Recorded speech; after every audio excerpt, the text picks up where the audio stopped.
All right, welcome everybody back to Assback Sports. Thanks for joining us here. This is going to be episode 9, the New Orleans Saints. Again, I'm the commish. I'm G. What up, y'all? And this is part of our series where we're going to break down all 32 teams. This is going to keep going on into the off season. So right now we're just before the draft and free agency. And so a lot of these free agent takes and a lot of these draft takes may be a little bit outdated after a little bit, just depending on what happens with the combine and what happens with the draft and everything. And free agency starts tomorrow. So we're really going to see some changes here, and maybe not so much changes for the Saints because you guys don't have great cap space. You never really have for the last few years. We'll get into that, but if you've never joined us before, we go over the cap space, we go over the draft picks that the team has. We get into some players of notes. We get into the coaches. We go over the draft a little bit. We go over to free agents that might be able to help and improve the team a little bit. Even if there's not a lot that you can do, we can still add people that are going to help this team. So without further ado, we're going to get into the cap space and draft picks and just go from there. So for the cap space, how much cap space do they have? Oh, they ain't got a whole lot. They have negative $7 million and $50 million in dead cap. So yeah, I'm not really sure you're gonna be able to do anything in free agency. Yeah, that's not a good position to be in. I mean, the Saints have been here for a few years now, though. Like last year, I think they were like $70 million over or something like that, and they started out at like $40 million. So I mean, they've already made some different changes and stuff to kind of take that off. I mean, you guys are just paying people a lot of money. Derek Carr and Cameron Jordan are your two highest paid players, and they're both making $20 million for a cap hit. That's 7% of the cap. Taysom Hill is making 70. So out of the top 5 players on the team that are making the most, they're all over 30. And the youngest one is Ryan Ramczyk, their right tackle. He's only making $12 million, but Demario Davis is 36. He's making $12 million. Taysom Hill is 35 years old. He's making 17. Cam Jordan, who I know you guys love, is 36 and he's making $20 million. And Derek Carr, who I know a lot of you guys don't like, is 34 and making $20 million. So, I mean, there's going to be something they can do. They always seem to get under the cap and then sign some crazy free agent. So I would never be surprised if they went out and signed someone big, just because I've seen it happen year over year. I'm obviously a Panther fan. So, you know, I've been here with this team and I'm like, oh, they ain't going to sign no one. And then they pull the best free agent in the class out of nowhere and sign him to some huge deal. It's like, oh, okay, well, apparently you guys do have something to do. But yeah, with that negative $7 million now, $50 million dead cap is crazy. I mean, what's that even come from? Let me check this out. Dead money. Oh, Marshawn Lattimore is a majority of that. Yeah. He's $31 million in dead cap. So yeah, they just traded the Commanders. And you guys are still paying Michael Thomas? Jeez, man. Yeah, dude, isn't that crazy? $9 million this year. They're still paying that dude. Yeah, man, and they just cut Jamal Williams. They're paying him another $2 million. Man. Saints, I don't know what you're doing. It's yeah, that's crazy. So getting to a little bit more of a positive spot, the draft picks. You got 8 draft picks. You got the 9th overall pick, one behind us. You have 2 third-round picks and 2 fourth-round picks. So, I mean, at least you got a little bit of stuff to work with. You might be able to draft some guys early on. How you sign those guys is going to be crazy because you got to sign those guys with the cap space you don't have. So it's going to be an interesting offseason. It always is. There's a lot of holes on this team. There's a lot of ways they can go. You just got a new head coach. You know, these next few years are going to be real interesting for the Saints. You guys have been kicking the can down the road for a long time with that cap space. So they just need to do something, man. I don't know what they're going to do. They've been making it work too long, I think. Yeah, and I mean, you know, making it work here and there is great, but you're kicking that can down the road, and that's why Cam Jordan's making so much, and that's why Ryan Ramczyk and Taysom Hill are making so much this year. Well, it ain't good when you ain't winning. Yeah, it's all great when you guys were winning and everything looked great. But now you're paying all these old guys way too much money. Yeah, and now you got no cap, and you ain't doing nothing about it. Like, I think, yeah, we'll get into some players later, but there's a couple I think probably need to restructure their deals, or you need to just cut them or figure it out. Yeah, Yeah, absolutely. So with that, we're going to get into the coaches and GM here. Your GM is Mickey Loomis, and I mean, he's been there forever. I didn't realize this, but he's been with the Saints for 24 years, 24 seasons. He has 37 years of experience in the NFL. That's crazy. That's just, man, dude's been around. That's pretty. He might. I wonder if he's. I mean, he might be the longest GM been around. You know. Yeah, he might be. I mean, I don't know how many more teams got GMs that have been there that long. That doesn't usually happen. Nah, 24 seasons is crazy. I mean, good for him, I guess. You know, he's been in the NFL longer than I've been alive. So he's, 37 years is crazy. I mean, he was promoted to GM in 2002 and also got the title of executive vice president later that year. He was voted executive of the year in 2006 after he signed Sean Payton and Drew Brees and all these people, and you guys started to do good, made the NFC Championship game and all that. So, I mean, he's definitely had his bright spots. I mean, in really bright spots. Signing Drew Brees was amazing for this team. I mean, y'all won a Super Bowl with him. Drew Brees is one of the best coaches, if not the best coach in the Saints' history. He's brought in a lot of good players. Drew. Oh, I thought you said Drew Brees. I was like, hold on, he won't no coach. No. Well, maybe I did. No, Sean Payton, whatever it is. Yeah, okay, I think you did. I was like, hold on a minute. I mean, Drew Brees is still one of the best quarterbacks on the team's ever had, if not the best. Yeah, for sure. And Sean Payton's probably the best coach you guys have ever had. So, Mickey Loomis has definitely had his moments. He's brought in some great guys. He's brought in Cam Jordan. He drafted Marquise Colston, Alvin Kamara. He brought in Honey Badger, brought him back home. I mean, the list goes on. He's done some great things, but the worst thing I think he's done is just keep kicking that can down the road, man. Like, I understand you guys need to get under the cap every year, but there's got to be a year where you just take the hit and you just get rid of all that dead cap. You just wait for it all to fall off. You just don't sign anyone. You kind of suck for a year, which is going to be tough. I understand. No one wants to do that. GM doesn't want to do that because he doesn't want to do that for the team. He doesn't want to do that for the fans, and I totally understand. You guys just going to be negative and be last in cap space every year if you don't. I don't know. You'll never get back where you need to be. Yeah, exactly. I mean, you want to be back in the playoffs. You got to be able to sign. Yeah, really. If they had cap, they're not that many pieces away. They could actually probably create a pretty good team, to be honest. Yeah, exactly. Yeah, you add a couple other pieces here and there, and it could definitely turn the team around a lot more.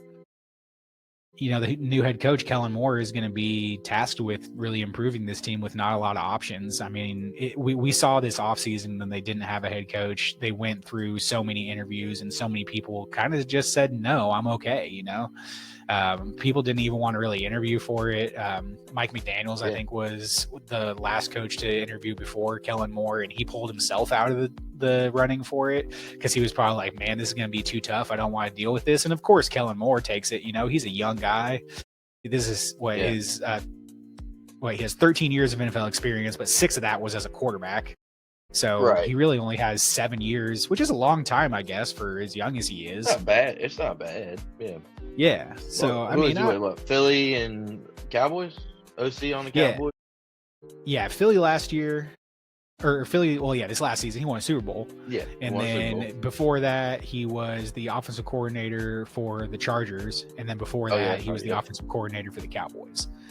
And initially, when he first was in the NFL as a quarterback, he signed with you guys. Yeah, he played for us. Yeah, he wasn't nothing special. No, I mean, he was just he was a backup. We knew he was going to be a career backup. I mean, when you're an undrafted free agent as a quarterback, the likelihood of you going on to be something is very small. But he's been a good coach, though. Like, he's had good stops when he's been with the Cowboys. When he's obviously with the Eagles, he won a Super Bowl. I mean, the Chargers weren't great, but there was a lot of other issues with that team. So, I mean, it looks good. It's a good hire. I like it. It's just going to be so tough. I think it was the only option they had. Yeah, I agree. Aaron Glenn turned him down, I'm pretty sure. Yeah, I think he did too. Yeah, a couple coaches turned him down. And he come from that organization. Yeah. They have had some good pieces come out of there. Like Dan Campbell. For sure. Sean Payton has a huge tree. He does. He has a good coaching tree. Yeah, I mean, just until now, Dennis Allen was the head coach for the Saints, and he came from the Sean Payton. Well, not from the Sean Payton tree. I think Dennis Allen's been around for a while, but he was the D coordinator with Sean Payton when he was there. So, but that whole group, like everybody that's been there, has gone somewhere and done pretty decent. Yeah. So I'm very curious to see how Kellen Moore does. He has a big task ahead of him just because you guys aren't going to be able to add a lot of people. Yeah. The draft, you'll be able to add a few people, but, we'll see. And helping him out is going to be Doug Nussmeier, the new offensive coordinator for you guys. And he's a kind of an interesting hire. I mean, he has history with Kellen Moore. They're both on the Chargers together. And that's kind of really where it stops with the history for him. But no, he was with the Eagles too with him, and with the Cowboys too. So I guess they've been together for a little while. So it makes a lot of sense. Yeah, Continuity. but it's still an interesting hire because he hasn't been like I don't know. I haven't heard the name a lot. There's a lot of guys that like when they become an offensive coordinator for someone like this, you're like, oh, okay, I kind of heard of him. And I mean, he started in the Canadian Football League in 2001, broke in the NFL in 2006 with the St. Louis Rams as the quarterback. He was coach for the BC Lions, and they're actually something in the Canadian Football League. So okay, I'm not very familiar with Canadian Football League, but okay, yeah. Cool. I got a buddy who played for him. That's the only reason I know. Oh, cool, nice. Well, yeah, I mean, so he's been around for a while at the very least. So I think that Kellen Moore bringing him in was familiarity. He knows him, but at the same time, it's also kind of bringing in a little bit more of a veteran presence on the coaching staff, which I think every coaching staff needs. I mean, I'm sure there's guys that are like backups and, like assistant coaches, strength coaches, receiver coaches and stuff like that have been in the NFL for a while. But Doug seems like he's been around for a while. And I mean, honestly, the offense wasn't so much of the problem. 21st in yards per game, 24th in points per game. So it's not like it was really that bad. I mean, what do you think, G? I mean, I don't think that offense was terrible. No, the offense, actually, they started out the season really good. On fire. But then you had Derek Carr go down. Yeah, that hurts. That hurts right there. I mean, I know y'all don't really like Derek Carr, but if Derek Carr can stay healthy, he's actually a pretty decent quarterback, in my opinion. For sure, and we'll get into. I mean, he's done it later. Before. But yeah, for sure. Yeah, I think injuries kind of hurt him. I think their offense is actually pretty decent. There's some pieces there for sure. Yeah, and I don't think it needs a whole lot more. I mean, Alvin Kamara's, he's one of the top running backs in the league if he can stay healthy. Yeah. And I mean, they got Chris Olive, and so they have a good offense. Yeah. Yeah. I mean, they started out the season really hot, played good. Yeah. I think maybe the quarterback injury. Beat the Panthers beat the crap out of us. Hurt them, but then they just fell off the map and just nosedive. Yeah, I don't know what happened. I don't know if something inside the organization, the players, like it was like everybody just didn't quit and they sucked ass. So I think something's going on in that locker room too. Yeah, absolutely.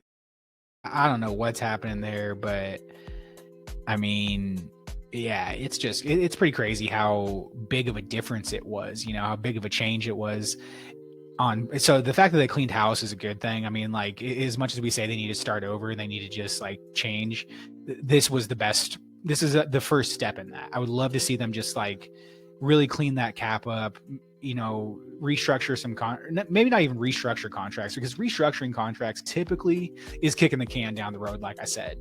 So just keep your contracts where they are. You're going to have to restructure a few. You're going to have to cut some people that you probably don't want to cut to get under that cap. But once you get under that cap, just sit pat. Draft your guys, maybe draft some small free agents or something like that, and then start fresh and build up next year. I mean, I don't know what their cap space looks like next year. I wonder if we can check that and see. Yeah, we can. Yeah, let's see. I mean, it'll probably change because, Yeah. So next year on Sport Track, it says they don't have any dead cap next 73 million. Yeah. And 0 dead cap. So they're about to hit that. Hey, we're done with all that. Yeah. I mean, the hard part is Derek Carr, though. Next year, his cap hit is $70 million. Yeah, man. That's just nuts. And I mean, you have a lot of players that go up too. Yeah. Afterwards. And I mean, there's some void years that you can put in there. Like Cameron Jordan's got a void year. Taysom Hill's got a void year. Demario Davis, Tyrann Mathieu. So you can cut those guys, and that dead cap, I don't think that dead cap hits as much because it's a void year. So there's options next year, but we'll Eric see. McCoy goes up to $17 million too next year. Yeah. Right now, we got him for like 8.3, which is fuck, that's phenomenal. Yeah. So there might be a restructure there. Yeah, there might be a restructure there. There's probably some restructures there that they can get in, and they'll be able to get under the cap at the very least. But man, yeah, you guys need to chill. Just chill. Let Kellen Moore, let Doug Nussmeier do their thing, and the new DC Brandon Staley, let him do his thing too. Yeah. Staley's been around for a while too. I mean, he started his coaching career in college in Northern Illinois as graduate assistant, broke in the NFL in 2017 as the Bears outside linebacker coach, was the Rams DC, and then was hired as the head coach for the Chargers, which is where he met Kellen Moore when he was the offensive coordinator there. He's got a pretty good track record. Pretty good. I went last year. But I mean, he's working with y'all right now. But he has a good track record. But y'all were what, 30th in yards per game at 379.9 and 19th in points per game at 23.4. So offense, okay. Defense needs some help. It needs some help. Yeah. Yeah. I mean, the points per game's not bad. They're doing all right there. I mean, it's not great. You don't want to be 19th, but you're in the middle of the pack. Yeah. More towards the bottom, but you know I mean, that's okay. But the yards per game sounds like the red zone defense actually pretty decent, and other than that, pretty much crap.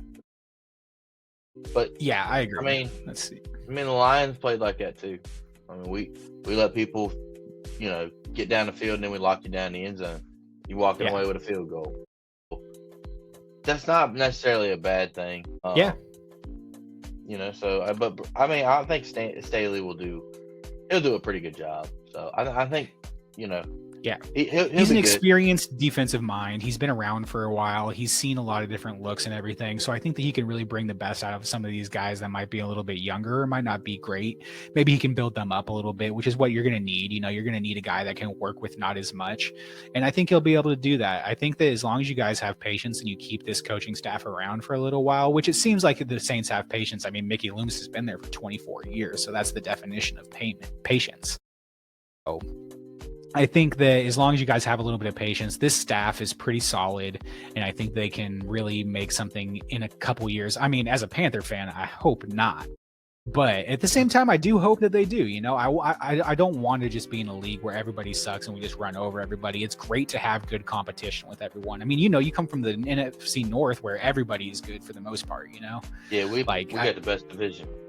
Football. Yeah, and as much as that, I know that you don't want the teams in your division to be as good, but you still want them to be good. You want it to be a fight. You don't want I mean, of course, we want to win every game, but I don't know. There's something different about just beating the crap out of your rivals. It's more fun with competition. Absolutely. When the Saints were really good and the Panthers were still pretty solid, we battled. There was battles, and now it's not really a battle. It's just kind of man, what's going on here? Let's change the channel, because it's just not as exciting anymore. So yeah, I want some of that excitement to come back. I hope it's just a little bit worse than ours and we can keep winning those. But I think that I like this coaching staff. I like Brandon Staley. I like Doug Nussmeier. Kellen Moore is a good young offensive mind. So I think that they can do a lot of damage with that. I think your numbers will improve. Yeah. And then finishing, even with the bad cap space and everything like that, I think even with just this coaching staff, they'll improve a little bit. I don't know that the offense, it should improve, I think, but yeah. I mean, as long as Derek Carr comes back and plays a whole season, Alvin Kamara stays healthy, plays a whole season, your offensive line gets healthy again and plays a full season together. I mean, you had some young players on the offensive line and you had some injuries there. Chris Olave didn't play a whole season. Bring him back, and Raheed Shaheed didn't play a whole season. So, there's pieces there that are going to help this team be better right away that you're not going to have to go out and sign. So there's definitely hope. And then finishing up the coaches here, we got the special teams coordinator, Phil Galliano. He's the new special teams coordinator, but he's been with the Saints for 7 seasons. It seems like he's kind of just been around as a special teams assistant or in some capacity in the special teams. He only has 8 seasons in the NFL. So he's pretty much just been with the Saints. I think there was just 1 season that he was with someone else. And okay, yeah.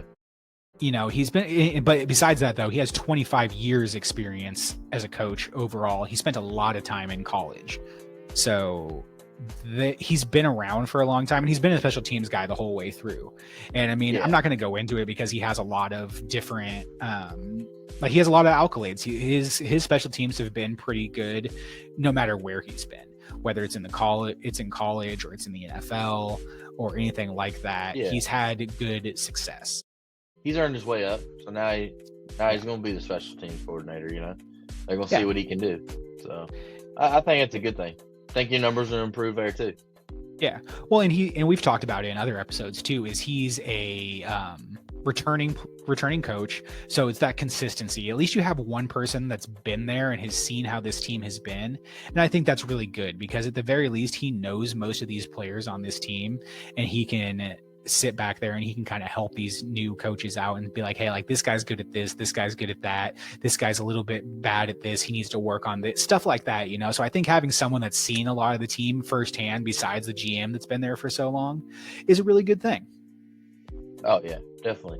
Plus the office continuity. He knows all the owners and all the people involved in the business side too, to help the other coaches navigate that too as well. So that's, there's also the business side, so that'll help too. Absolutely. Yeah. And I mean, they were ranked 26th on Pro Football Focus and special teams, but I mean, this team was just bad all around. We see all these teams. Yeah, I mean, most of the teams at the top here, except for the Patriots, I think, and the Raiders, were the only teams that were actually ranked good on special teams. And we've talked about this also on other episodes, so go check those out so you can take a listen. But as the team gets better, the depth gets better, and the special teams gets better because the guys that are out there on special teams are better. So again, with this team improving, special teams will improve, and you guys are in a good spot with the coaches. I like where you're going. And I mean, we say this almost every time that we're looking at these teams at the top here, like, oh man, we like these coaches. We're like these coaches. It's looking good. But you know what? We're not here to just tear you down, but these coaches suck. These guys look like they have great experience. A lot of them have experience together, which I think is really important in a coaching staff too. You got to have guys that work well together, not just work well on an NFL team. So the fact that there's continuity with Phil, there's familiarity with all the other main coaches on this team, I think is going to really, really help a lot. Yeah. Well, and what you're also seeing is a lot of the teams that were bad too, that we've already talked about. You're seeing a lot of new coaches coming in and new coach, and that always helps a team. That's why we're like, hey, well, we like this because they're changing it up. You're seeing a lot of change, and that's something you got to do when you're bad. Because I mean, you can't keep the same people and expect better. I mean, this just doesn't work like that. No, but I will say they were not bad in that turnover differential of 16th. You're right there in the middle of the pack, even though you gave up so many yards per game, and you were 30th on that. And -2 differential, so they only had 2 more giveaways than they had takeaways. That's great. And they'll clean that up with Derek Carr coming back. If he can play a whole season, I mean, Derek Carr's going to clean those in. I mean, he's going to clean that up. Yeah, I think. And they'll add more pieces on defense, or they'll get some players back from defense. They'll get some players back on offense, so those numbers will get better more than likely. I mean, I don't know. It's kind of hard to get better at 16th when the team isn't as good as it is. So I mean, even if they stayed the same and they had a -2 differential, I don't think that would be a bad thing to finish next season in that same spot. No, it's not. But I mean, they only had 14 interceptions, and Derek Carr only had 5 of those. So I'm just saying, they had 12 interceptions. They had 17, or they had 14. Oh, my bad. Interceptions on defense. Yeah. No, you're good, dude. Well, 12. He only had 5 of them, so he didn't even have half of those. So that's what I'm saying. If he plays a full season, that kind of cleans you up right there. I bet you at least get a 0. An even point different. Yeah, I agree. I think that's an easy thing to kind of get back to that level. Yeah, there's definitely some positives. To hold on to the football. Yeah, 7 fumbles lost is kind of a lot. Yeah, that's not good. Let's see who's the lead fumbler? Was it Alvin? No, looks like they had 5 from receivers. Ooh. I don't know. It's only showing me 2. It looks like Taysom Hill had 1. Chris Olave had 1. There's some more in there somewhere, but for whatever reason, it's not showing me. How many Alvin Kamara had? None. He had 0.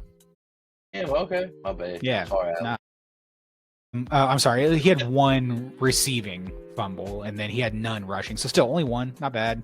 That's it not looks bad. like they. That happens. Yeah, they had. Let's see. Yeah, so Spencer Rattler, how to catch the football and protect it. Yeah, definitely. So, but anyway, I mean that turnover differential is a really good spot to be in. I think that's a really big positive to take into this next season. That's a great place to start. Hey, and they had 14 interceptions. It's not bad. That's actually really good. That's great. I mean, hey guys, before we got on this show, he was talking about how the secondary wasn't that good. And I'm like, well, it's not that bad. I mean, 14 interceptions, you can't be mad at the secondary. No, yeah, I agree. I think that's, I mean, let's see. Still might be weak on the cornerback. I get that, because we are including the safeties and everything. But still, 14 interceptions, I mean.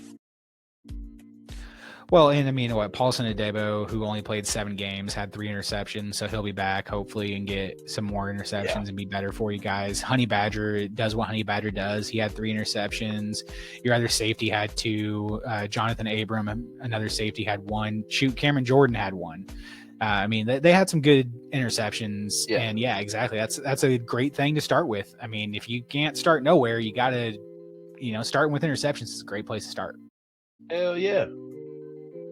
And so, with that, let's transition into our players of note here. Players that are on the team that led the team in various positions, receiving, passing, rushing, sacks, interceptions, all that good stuff.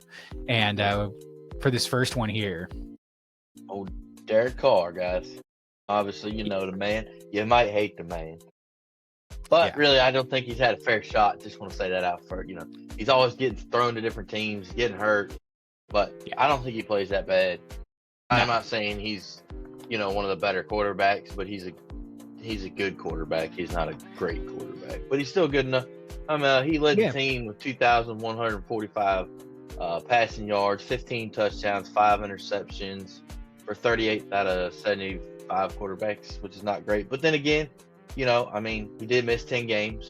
Yep. There's that. I think he had a oblique injury, concussion, and a hand injury. But the hand injury and concussion were towards the end of the season. Oblique was, I think, like 6 or 8 or something like that. Yeah. But, his overall PFF grade was 85.6. He completed 189 of 279 for a 67.7% passing percentage. I mean, that's great. Not bad at all. Yeah. Yeah. Y'all got him for 2 more years. 70% completion. Yeah, I know. Yeah. So the games he did play in, honestly, he did pretty good, if you ask me. I agree. 5 interceptions. Okay. Yeah. It could be so much worse. I mean, you could be in a worse quarterback position than you are now with Derek Carr. He could be the Giants. He may not be great. Yeah, you could be a lot of other teams. He may not be, a top 5, a top 10 quarterback, but having a top 15 quarterback, top 20 quarterback even, I think is a solid enough place to be, especially when you're in the position you guys are in, because you don't have to worry about getting a different quarterback. I mean, yeah, he costs a lot of money and his dead cap hit is insane if you guys did try and move on from him. But again, it's not the worst thing to be in to have a quarterback that's competent, that what you have in him at the very least. Like, he threw for 15 touchdowns and 5 interceptions. That's amazing. Almost 70% completion. Yeah, in 10 games. Almost 70% completion rating is awesome. So I don't think that there's anything wrong with keeping him. I've heard a lot of things about them moving on or something like that. But why move on from him? Who are you going to get? Who are you going to replace him with? I don't think there's a better option out there. No. There's cheaper options out there, but not better. Oh, yeah. Yeah, but I mean, unless you want to trade him, you could get something for him. Yeah. But I don't know. I don't see that happening. Like, you can't release him. He'd be too much dead cap, won't he? Yeah, he would just take up their entire. Yeah, you might as well play it out, ride it out, see what he can do. Yeah, absolutely. You can still draft one and have him sit behind him. Yeah, and he does have a full no trade clause, so I mean, he's not going anywhere unless he wants to. So, Yeah, I think you guys are stuck with him, so make the best of it. Enjoy having a decent quarterback that's not going to totally screw you over. He may not go and win you games, but it doesn't look like he's going to lose you very many games either. I mean, he's been in the playoffs before. Yeah, exactly. If he then he has great. Yeah, exactly. That's the key. Yeah.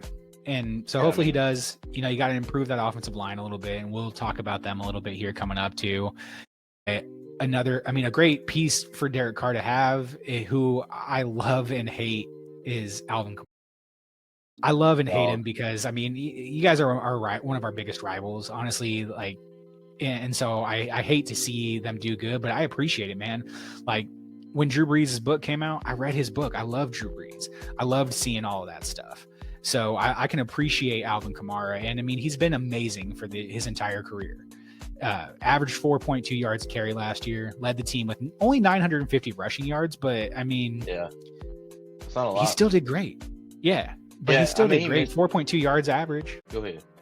Yeah. And he missed a couple games. He only played in 14 games.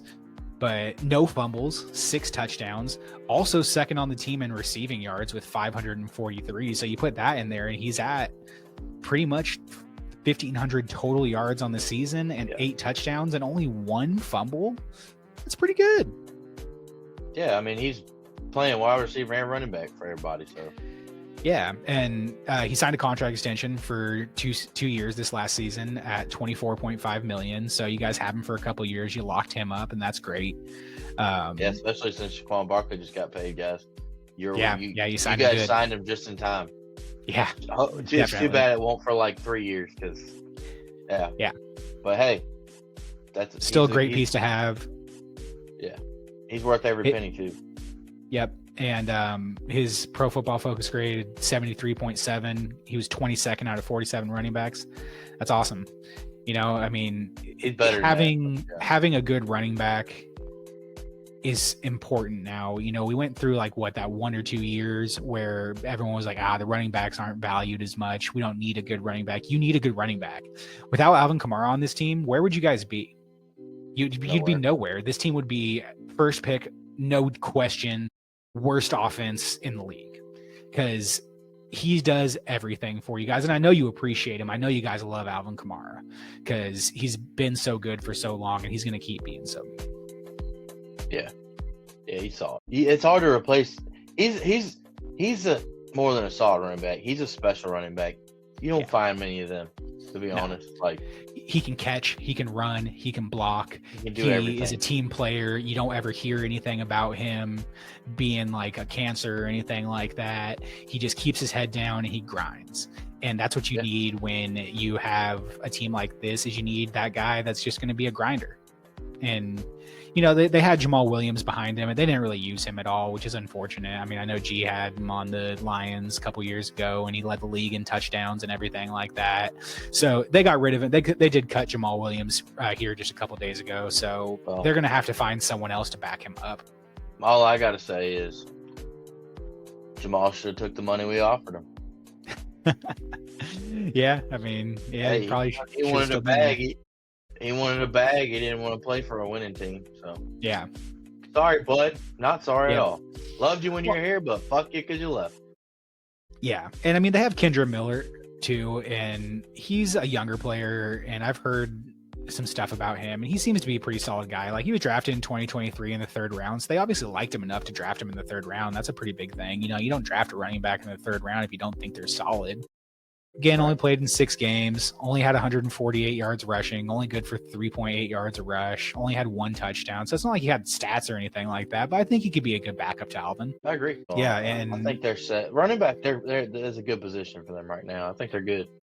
Yeah, at quarterback and running back, you guys at least have someone there that's, you don't have to worry about those positions so much. You know, I mean, they're solid at the very least. You may not like some of it a little bit, but you know, it's not a bad place to be in. You could be much worse. And I agree. To get into another weapon on offense that is unfortunately a free agent for you guys is Juwan Johnson. He was a tight end. He led the team in receiving yards, which we've seen pop up a couple times on the top of the draft here. And it's very interesting that tight ends led the team. But I mean, Juwan Johnson was a good tight end. We didn't see a lot of great tight ends this year. He had 548 yards on 50 receptions, had 3 touchdowns, did have 2 fumbles. Thankfully, they didn't lose any of those fumbles, but he had a good season. I mean, it wasn't bad or anything. Like, this is the tight end you want. He's a good blocking tight end. He can catch the ball well. He runs good routes. His Pro Football Focus grade was 66.7, which doesn't sound like it's good, but then when you compare him against the other tight ends that qualified for grading, he was 21st out of 37. So, not amazing, but having a good tight end is great. So I'm sure Saints fans, you guys would love to re-sign him. And hopefully you can kind of work something out with him. I don't know if he wants to stay. I wouldn't be surprised if he left just because he had a good season, and tight ends are so hard to come by that someone else will probably throw some money at him. But he was a good bright spot for you on the offense. At least he was consistent. Yeah, he was okay. Yeah. Having a good, consistent tight end is what you need, I mean, outside of him, I mean, technically Taysom Hill is a tight end, but like, meh. I don't really see him play tight end. Maybe he does, but I don't really see him play that. Yeah. I mean, I guess they have Foster Moreau too. I like Foster Moreau, came from the Raiders. He's relatively young. He's only 27, and he had 413 yards last year too. So, I mean, you do have another guy that can back him up. Let me make sure he's. I think you're okay letting him walk. Who? Juwan Johnson. Yeah. Yeah, I mean, I don't break the bank for him. I mean, if he's willing to come back with a friendly contract, great. If not, then it's okay to let him walk. I think. I don't think you're losing. Foster Moreau his numbers are okay. Is under contract. Yeah.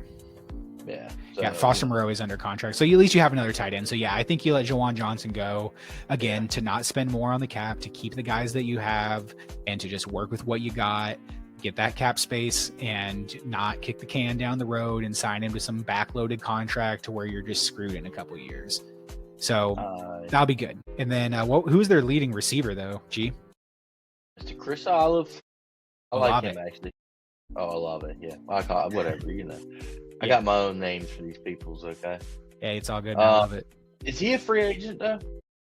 No. He's still on his rookie contract. Let me see. Oh, he's on a rookie contract still? Yeah, I'm pretty sure he's still on his rookie contract. Yeah, he is. And that goes until next year, 2026. Okay, nice. That's good. Yeah. Well, he's definitely a bright spot on the team. But he only played 8 games this year. That's just a downside, but that's okay. Hopefully he doesn't get hurt next year. He had 400 yards on 32 receptions, 1 touchdown, 1 fumble, and 1 fumble loss. So he really didn't do a whole lot for you guys, and somehow he was graded at 82.4, which is 15th out of 98 wide receivers. I'm not really sure how he got that grade, being as he barely had any stats. But I mean, 400 yards, 8 games. Well, he's a good route runner. He gets good separation. Like he's a good receiver. Yeah. I mean, he just got hurt. Right, yeah. And I know you guys remember the play that he got hurt. Yeah. What? Well, I know the Saints fans remember the play that he got hurt. It was a pass over the middle by Derek Carr, and he got absolutely demolished and got a really bad concussion, and that's why he was out for the rest of the season. I remember that play. And people were calling for Derek's head. Yeah, Michael Thomas was calling for Derek's head. And that's part of the frustration for Derek Carr, and I understand that. But hopefully, Chris Olave, you come back and you're healthy, man. Like I don't care if this is the most hated team in the league for me, and I'm not saying they are, but I never want to see a young player like this go out and not come back from a concussion. I just don't want to see it. So I wish him all the best. I wish him a speedy recovery, get back out there, and hopefully he'll be back out there getting locked up by JC Horn 2 times a year next year. Yeah.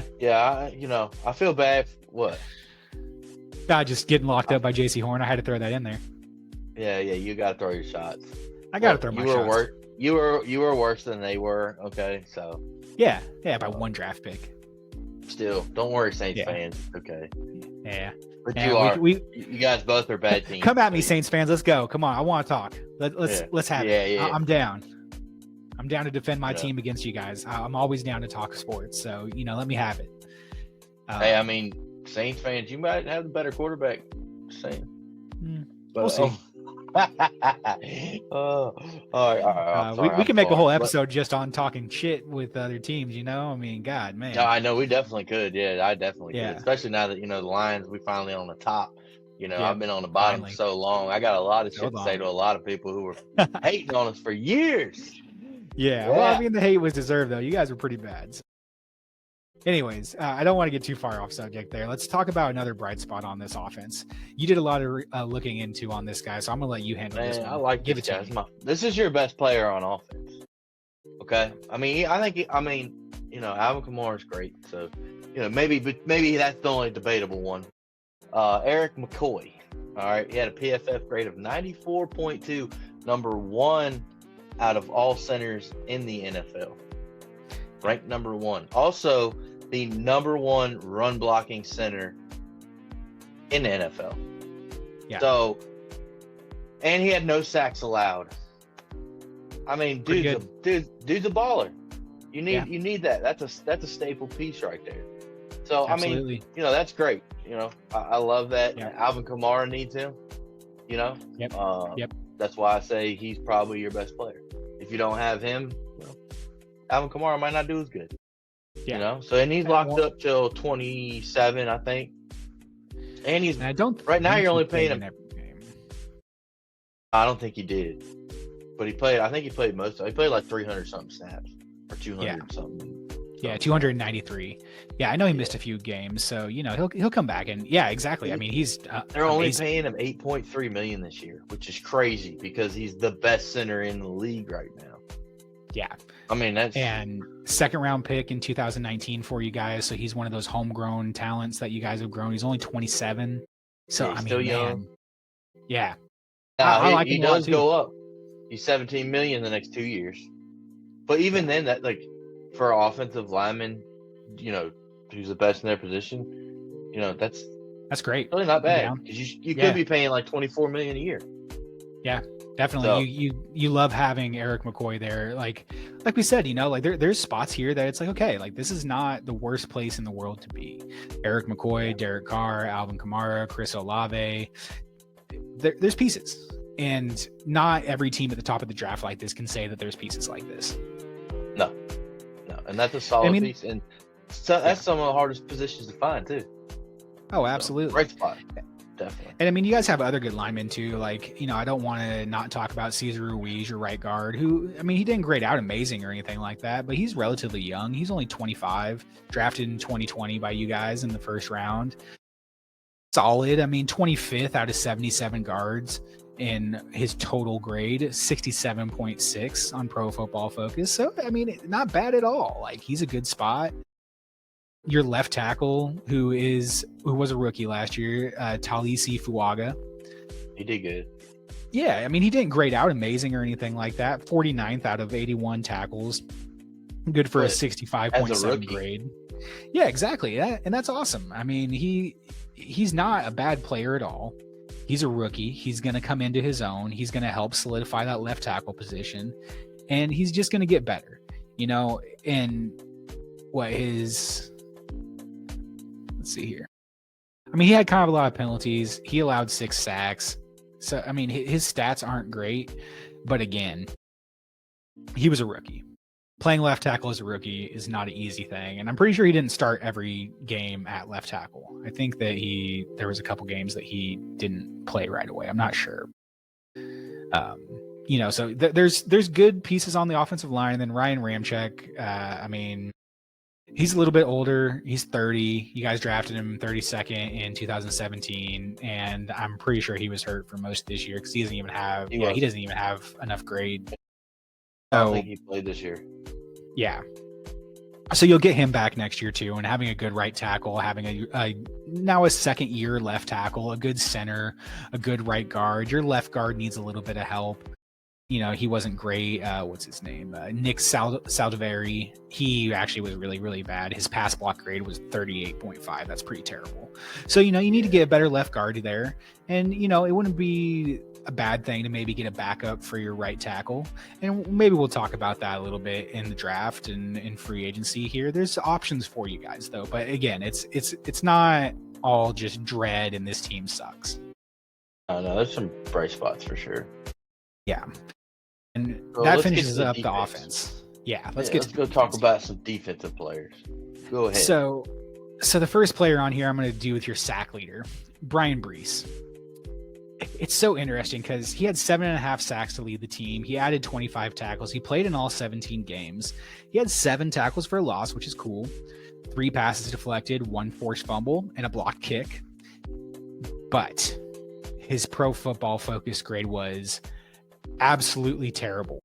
Absolutely terrible. There's no way you can put that. And I've defended Pro Football Focus grades a lot, but I feel like I can defend them a lot better when they're at least kind of middle of the pack. This guy was not middle of the pack in the grades. He was the bottom of the pack. 36.5 overall, 36.5.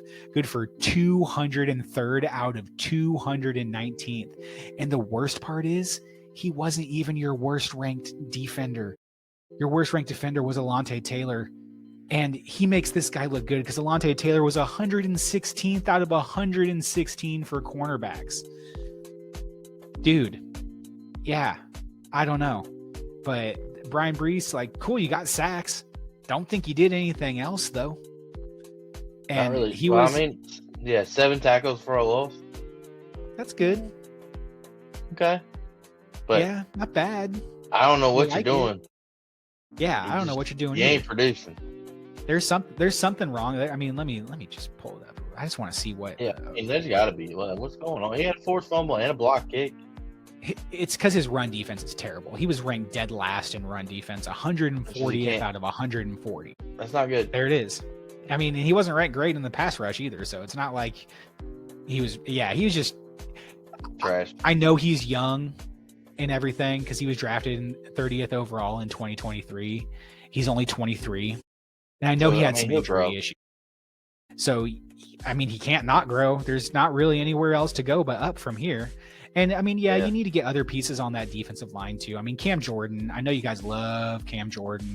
He's been around forever. He's definitely one of the like legends of the Saints. He's been great awesome. For so long. Yeah, absolutely. But look, he was awesome. Yeah. Okay.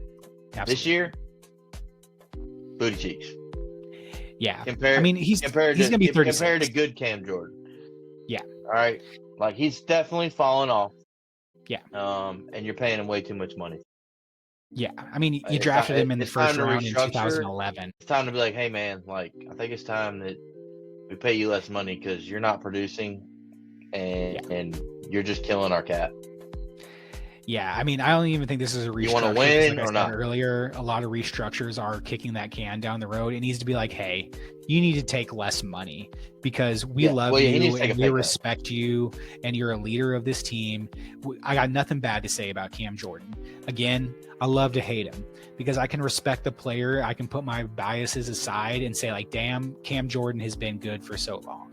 But he's 36. It just runs out. It just runs out. There's just time for every player, no matter how great they are. It just runs out. Yeah, so, you know, I love him. He's going to stay there. He's going to retire as a Saint, and he's going to probably be in your Ring of Honor pretty quickly. He should be. Probably not a Hall of Famer, but still a good defensive end that's been there for a long time. And, you know, but you just need other pieces. Maybe that will help Breece Hall do better. And Kalen Saunders, I know you like him too. He's another interior D lineman. He's relatively young. He's only, I guess not really. He's 28 and a half. He'll be 29 this year. That's not drafted in 2019. It is young. Yeah, it's relatively young. I mean, for interior D lineman can play for a long time. But yeah, you just need to get some better pieces on there. And I mean, and you got Carl Granderson too, who is about the same age, and he graded out better. Yeah, he's doing better. Yeah, you need an inside guy and an outside guy for sure. Yeah. You need someone that can sit there and learn behind Cam Jordan, and you need someone else that's going to be in the middle there for Breece to really get, you know, do something because that grade is bad. Yeah, Cam Jordan take a pay cut. They get another guy, you know, and let Cam Jordan get a little bit fewer reps so he can come in fresh and let him do what he does. You know, I think that's probably that's where it needs to go. Now, will that happen? I don't know. Yeah, I don't know. I mean, we'll see. It's definitely going to be interesting. And then moving back from the defensive line here, I want to go to the tackle leader, Demario Davis. Again, another player I'm familiar with. He's been around for a long time. He's been with the Saints forever. And he led the team with 136 tackles.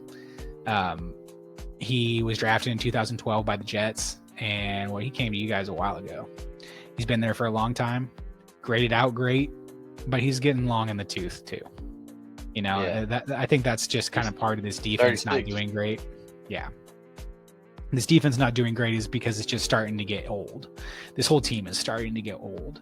Yeah, he's 36. But, I mean, he graded out really good still, and 19th overall, set out of 84 linebackers, 73.2 overall grade. His run defense grade was great at 80.2, good for 15. Yeah, like, he's still balling out.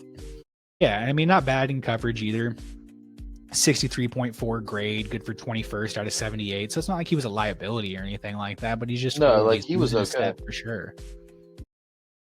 Yeah, he did so right. it just this defense just needs to be reloaded. I mean, you also had Pete Werner, who I like. He's a good young linebacker. You drafted him in 2021 in the second round. He's going to be 26 this year.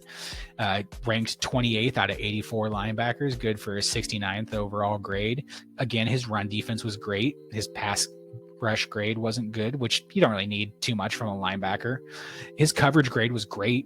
Good for 14th out of 78 linebackers. So, I mean, he's good. He's young. Maybe he steps into that spot after Davis leaves.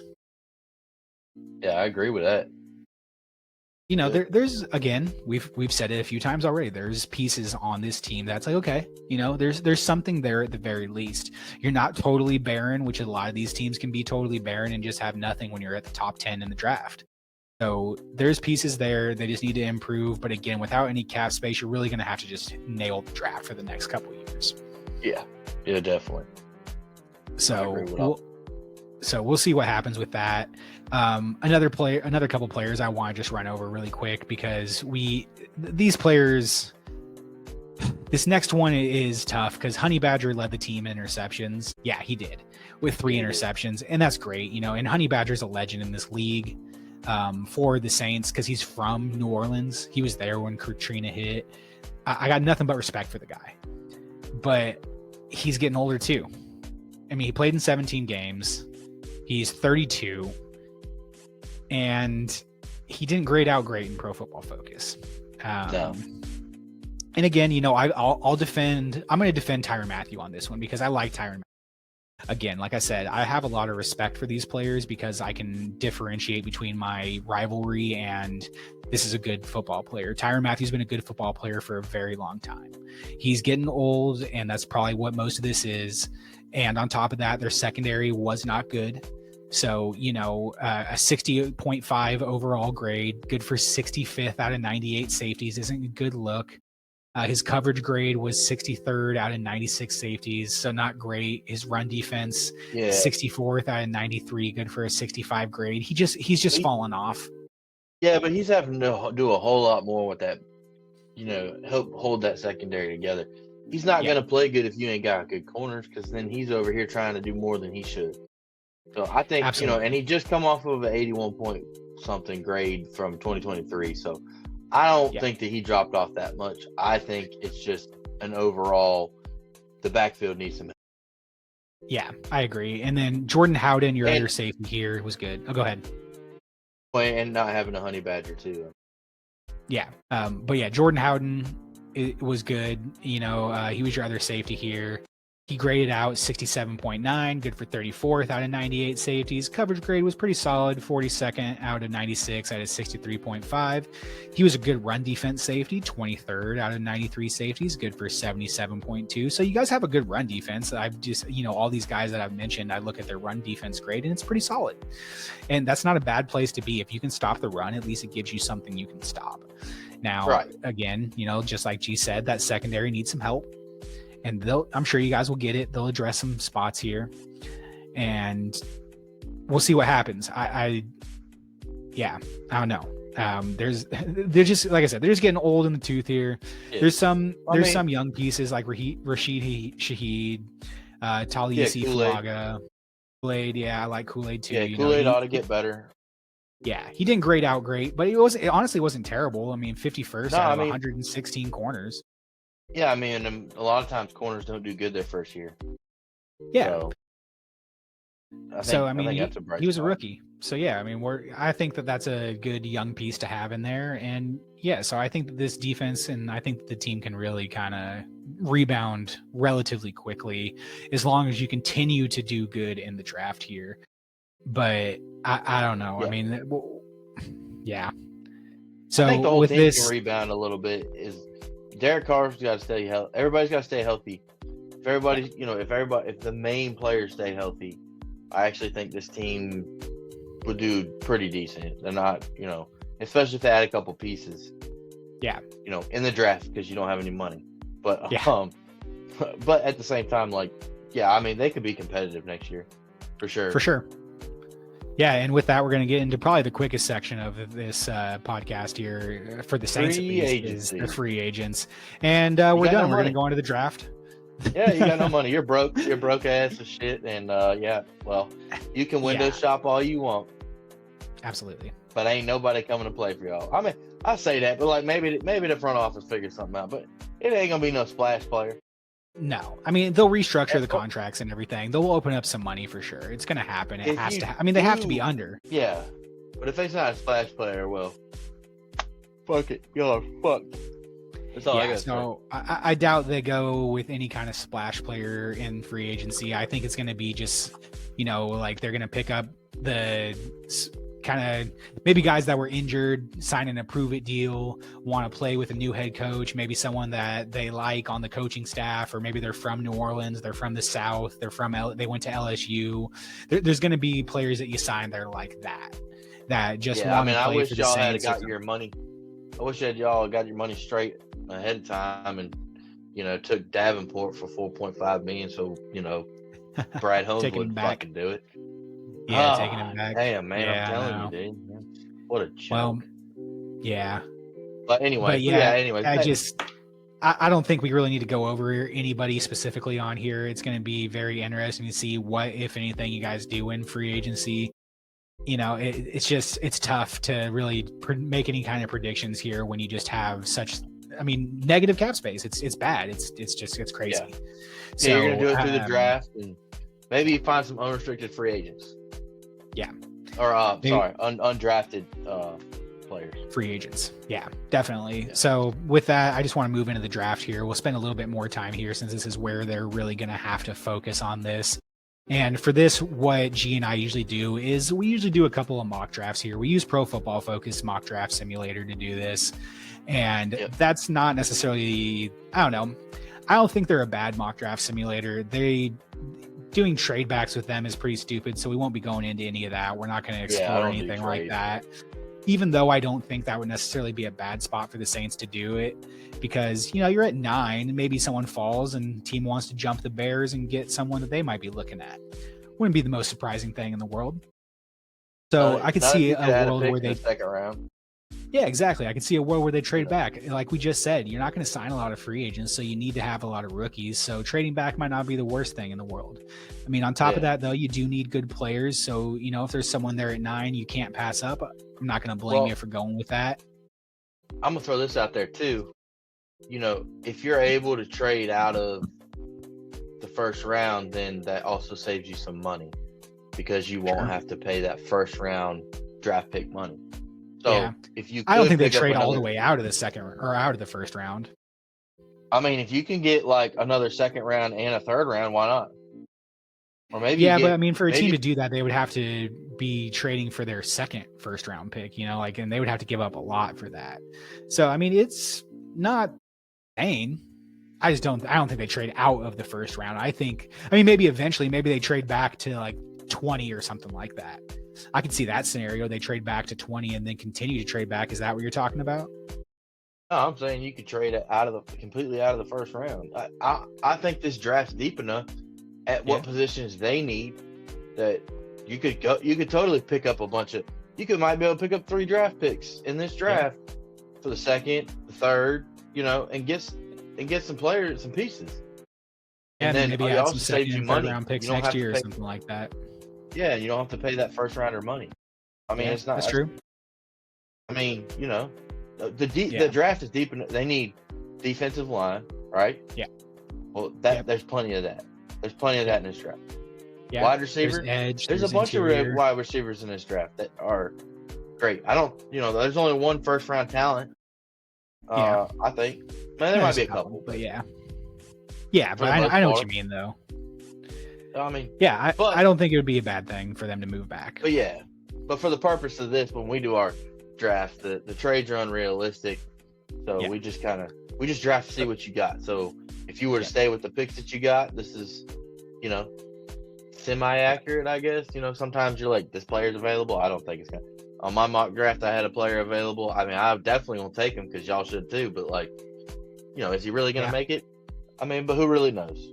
Yeah, I agree. It's too early to tell. It is. I mean, we like we said, we just went past the combine. We haven't gotten into pro days yet, so there's a lot of stuff that can change from now until the draft. Free agency is coming up, so that's going to change kind of where players go. So someone might fall, someone might rise. There's going to be a lot of changes here. So like G said, for this, we just kind of we stay at the draft where we're at. We don't trade out, and we just kind of try and fix what we can to where you guys are. Yeah.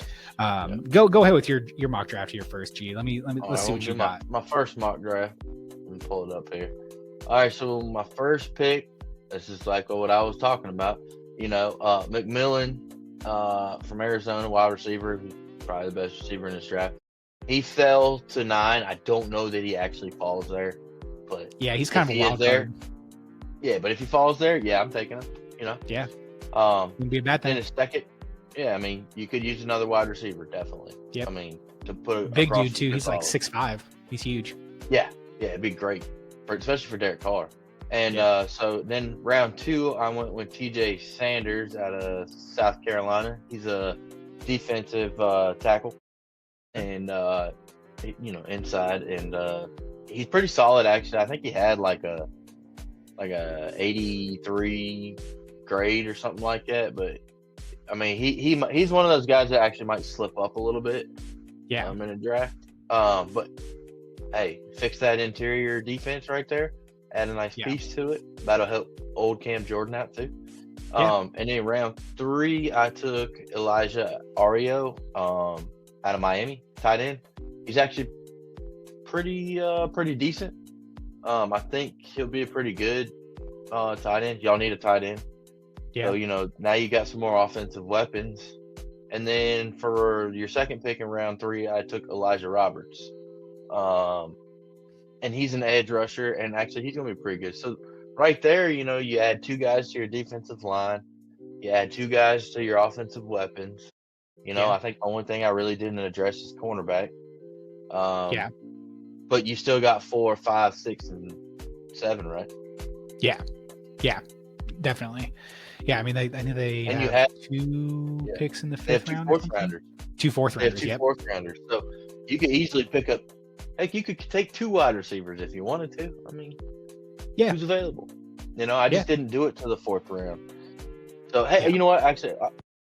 For shits and giggles, you go ahead and tell them yours. I'm getting ready to go do one to the 4th round. We'll see what happens. All right. So for mine, I went a little bit different, kind of similar. I actually added Tyler Warren, the tight end, at the first pick. He is Pro Football Focus rate. It's on their big board. He's their 8th rated player, so right where he's supposed to be in that kind of aspect. He's supposed to be a complete tight end prospect. He's supposed to be able to run routes well. He catches well. He blocks well. So adding a player like that, I think, just really helps to bring the team into a better position. It gives Derek Carr a great weapon to have in the red zone. Tight ends are great in the red zone, and you need a tight end. I mean, again, I like Foster Moreau, but adding a player like this, I mean, he can be dynamic. And then the 2nd round, I went Tylik Williams, D lineman out of Ohio State. Again, I like him. I think that, you guys need interior D line help, just like we talked about. He's graded out pretty solid. I mean, he's been consistent at the very least. Career on Pro Football Focus in 2022, he graded out at a 90 or 80.9. Got a little bit worse at a 77.6, and then went back up again to a 79.2. So I think that having a consistent player like that you draft in the 3rd round, that's great. Or in the 2nd round, I mean, that's great. Like, that's what you want. You want a guy that is at least solid, because in that second round, you want to hit on someone that's going to. Yeah. And then for my third round pick, the first one, I did Kyle Kennard, an edge rusher out of South Carolina. And again, you guys just need help on that defensive line. Adding someone like this is going to be really helpful. I'm pulling him up right now. Give me just a second. His grades, I like seeing this. Besides having a really good grade overall, I like seeing him. So 2022, his grade sucked. He was a 50.1 on Pro Football Focus, but his second season, he went up to a 70 overall, 70 even. And then this last year, up to a 77. So I think that's great. You see improvement every year, and that's what you want. So I think this guy would be a great third-round pick. I mean, especially for a third-round pick, you want to see improvement. You want to see a guy that's obviously trying. He's obviously trying to put himself out there and get better. And then for my last third-round pick, I went with a guy that I've mentioned a lot in a lot of these drafts, and I really like this player. His name's Wyatt Millam. He's a tackle out of West Virginia. A lot of stuff that I've seen has him ending up as a guard. And like I said, you need a little bit better of an offensive line or a left guard. So why not add him? Again, his grades did exactly what I just talked about with this last guy. Started out as 74.8, went up to an 80.1, and this last season he graded out at a 91 even. He only played 11 games this last year, so it looks like he might have missed a game, which is not a big concern. He played 12 games the last 2 seasons, so I'm not really worried about that at all. Never allowed a sack on Pro Football Focus. They said he never allowed a sack. He only allowed 1 hit, and he allowed 6 hurries this last year. I think slotting him in at left guard next to your first-round pick from last year and next to Eric McCoy, your center, it would just instantly fix that left side of the line, and he's a third-round pick, so I think that would be great. Yeah, I think that just solves a lot of problems. I'm in the middle of this. Having a hard time, guys. It's a lot of options here, and his draft almost went similar to last time, but I changed it up a little bit. Now I'm debating whether I should have done that. What do you think? Go ahead. Who do you like? All right, so I'm here. I've already drafted 1, 2, 3, and 3, and I'm on my 4th round pick. Okay, I'm trying to decide between. Well, let's go over what I got already. So I ended up with McMillan again, so I took him. I ended up with TJ Sanders again, so I took him, and then I ended up with Elijah Ario again, so I took him again. And then I went the second round, or the third round pick. I went with Wyatt Millam. Okay, yeah, perfect. Yeah, and so now I'm looking. I don't know if you go Jacob Parrish, CJ West, or David Walker or Kobe Bryant. Well, Jacob Parrish, let's see. It looks like he's been pretty consistent. 69 overall grade, 69.9, 74.7. So there's been improvement there. So look at this guy, David Walker. Okay? David Walker. Because that's who I think I'm going to go with. Now you're taking a chance. The downs on this guy is he's smaller. He's a smaller guy at the position, 6'2", 260 pounds. And he's an edge.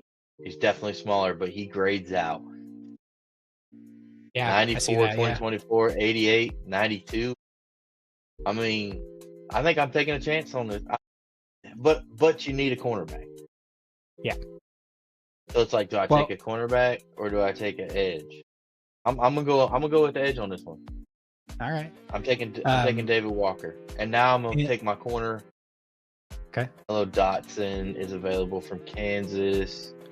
And David Walker, I will say, so with the little analysis I'm seeing here is he's probably going to be a day 3 pick at best is what it says. It says his size limitations will make him a day 3 pick at best, but he mitigates it as best as he can and is a high effort player who lives in the backfield. Some team will likely take a flyer on him as a stand-up pass rush specialist. So as a 4th round pick, that's kind of what you like. It's not a bad thing to draft someone like that because he could be better. Yeah, in worst case scenario, he's a pass rush specialist that you send out there when you need to get after someone. Best case scenario, you develop him a little bit more, and he turns into a maybe not every down guy, but if he can even get out there for 2 and then every once in a while get out there for 3 downs, that's great. So, all right, guys, I'm having a hard time here now. I'm here on my second 4th rounder, and here's my options. I'm gonna give you the top 5. All right. Mello Dotson, Kansas cornerback. Okay. decent. Yeah. All right, but then it gets interesting. I got Riley Leonard, quarterback out of Notre Dame. I got Dylan Gabriel, cornerback out of Oregon. You know, I mean, I don't think they go get it cornerback. there? They drafted Spencer Rattler last year. I mean, he wasn't terrible. He wasn't that bad. I mean, he started a I few guess I games. He gotta looked go okay. cornerback. I didn't get him a cornerback. You know, Yeah. kind of like Alexander out of LSU. They're saying Alexander is fundamentally sound cover cornerback. His limited athleticism will likely make him either a zone-specific cornerback or a potential safety convert due to how reliable he is when tackling on the run defense. Okay. Yeah, that might not be a bad option because Honey Yeah, Badger's 'cause getting he a little could- old.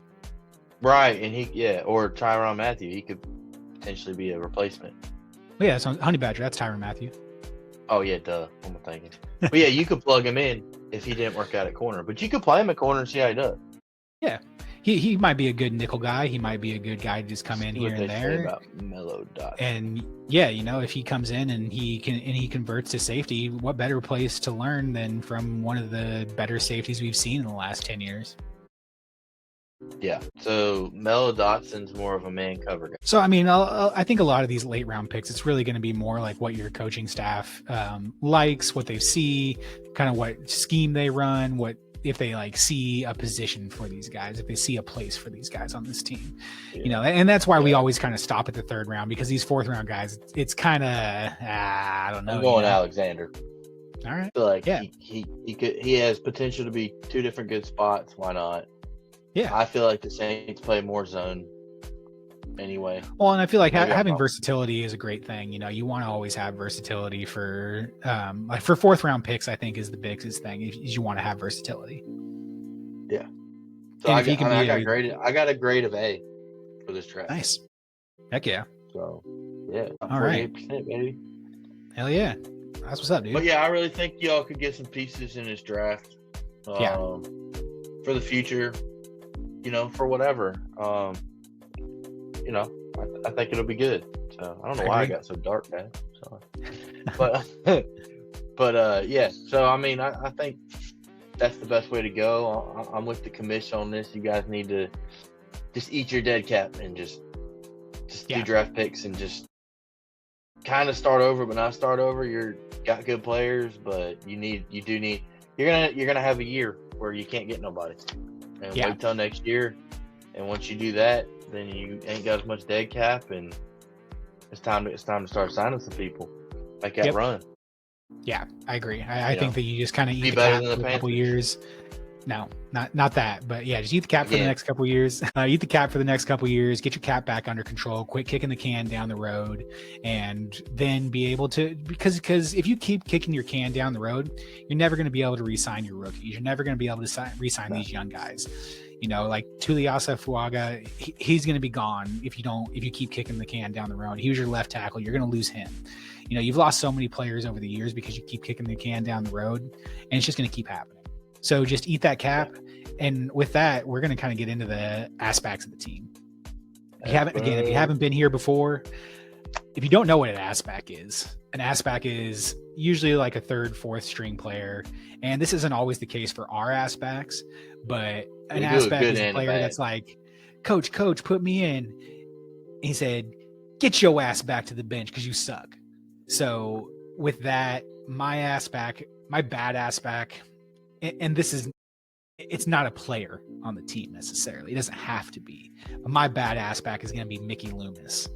As good as he's done for so long and bringing in some of these players that he's brought in, bringing in some of these coaches he's brought in and everything, keep kicking the can down the road. He just doesn't seem like he knows how to manage the current cap.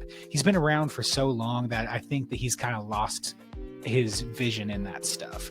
And honestly, some of the draft picks have been kind of iffy. G talked about Marcus Davenport. You guys traded up for him. He wasn't a first round pick when you drafted him. He's still not even close to that. He was injury prone when he got drafted. He's injury prone now. So I think I would love to see you guys, especially since you brought in a new head coach, bring in a new GM, get some new blood in there, and just eat that cap, get it down so you can start re-signing people and start doing good things with it. How about you, G? Do you have a different badass back, or is that you No, cool I mean I kind of like that one, I think that's a good one. I really do. Yeah. I mean, I know we kind of talked. The only other one would be like Cam Jordan. Get your ass back in the office and take less money and help this team out. Yeah. But and I mean, I know we talked he don't about deserve that. I mean, he's a dog. No. He's been there forever. I can't. No, I'm good. I'm good with the GM. Time for the GM to step up. Let's get this right. Yeah, I mean, we talked about Brian Breesy a little bit. I mean, he was your sack leader, and he's young, so he is graded out so bad, so he's an option on there. But he's young, so he's too young. He gets a pass. Yeah. Get your another player we talked about was Alontae Taylor. He could probably go because, I mean, he ranked out literally the dead last cornerback on Pro Football Focus. I don't think he was your starter. I know you had Paulson Adebo that was hurt too. So he's probably like your third string guy. So maybe that's not probably a good one. So yeah, GM Mickey Loomis, I'm sorry, buddy, but I think you probably need to go. I think they need to bring in some fresh blood, get someone else in here. And then for my good ass back, I'm going to go Chris Olave. The good ass back is a player we want to see back on the field. Or, even if they weren't hurt or anything like that, we want to see him back. Chris Olave was hurt, but he's been a great wide receiver for you guys. He's still so young. He graded out so good, even playing in the games he played in. He's only 24, going to be 25 this season. So, Chris Olave, get your ass back on the field. I hope that your head is right and your concussion isn't bad and you can come back and you can continue to be a good piece for this offense because they need you. Yeah, I hope he gets back too, Yeah. And I mean, it's always sad. It's always sad to see players that if their career gets cut short by injury. I mean, especially concussions. It's like, man. Yeah, exactly. So, yeah, Chris Olave, get your ass back. Get your ass back healthy. Get your ass back on the field. And, like I said, hopefully JC Horn will be back to locking you up next year. Yep. And with that concludes our episode, guys. Good old Taz. But with that, that finishes our episode here. Join us for the Chicago Bears. And we'll see you. Get your ass back. Get your ass back. Later, guys.